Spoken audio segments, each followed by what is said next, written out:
Top quality और consistent performance के लिए सिर्फ सिल्वर पंप नाम याद रखना।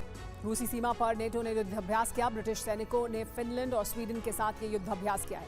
नेटो के इस युद्धाभ्यास का नाम नॉर्दर्न स्ट्राइक रखा गया है। रूसी बॉर्डर से 112 किलोमीटर दूर ये वॉर एक्सरसाइज की गई। उत्तरी फिनलैंड में 6000 नेटो सैनिकों का जमावड़ा है इस एक्सरसाइज के लिए। फिनलैंड से रूस की दूरी करीब 1300 किलोमीटर है। रूस के करीब युद्धाभ्यास के मायने दरअसल क्या है, ये जानना बहुत जरूरी है। रूस पर सैन्य दबाव डालने की बड़ी कोशिश के तौर पर देखा जा रहा है। भविष्य के युद्ध की तैयारी है क्या ये? पूर्वी यूरोपीय देशों की सुरक्षा को सुनिश्चित करना इस युद्धाभ्यास का बड़ा मकसद है।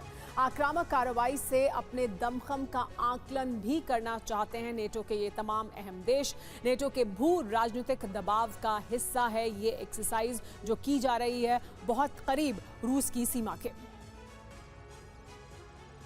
और इस बीच एक और बड़ी खबर भारत से।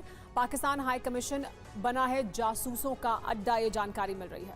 आईएसआई एजेंट्स की वीजा ऑफिसर के तौर पर नियुक्ति की जा रही है। 9 साल में 6 से ज्यादा एजेंट जासूसी करते हुए पकड़े गए। अब या तो यूरोप के नेटो देशों को नए पैट्रियट सिस्टम देने होंगे या उसके विकल्प में प्रयोग होने वाला SAM-T डिफेंस सिस्टम देना होगा। लेकिन यूरोप के देशों के पास खुद डिफेंस सिस्टम की कमी है। डिफेंस सिस्टम की मिसाइलें भी कम पड़ रही है। रोमानिया की रिपोर्ट है कि रूस लगातार GPS जैम कर रहा है।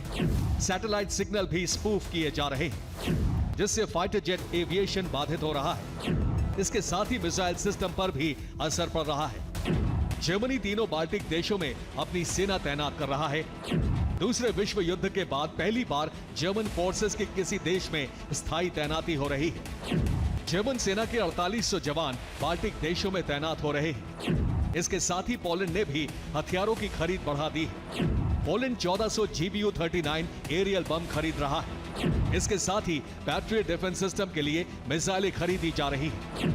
पोलैंड ने अमेरिका को 800 पैट्रियट मिसाइलों का ऑर्डर दिया है।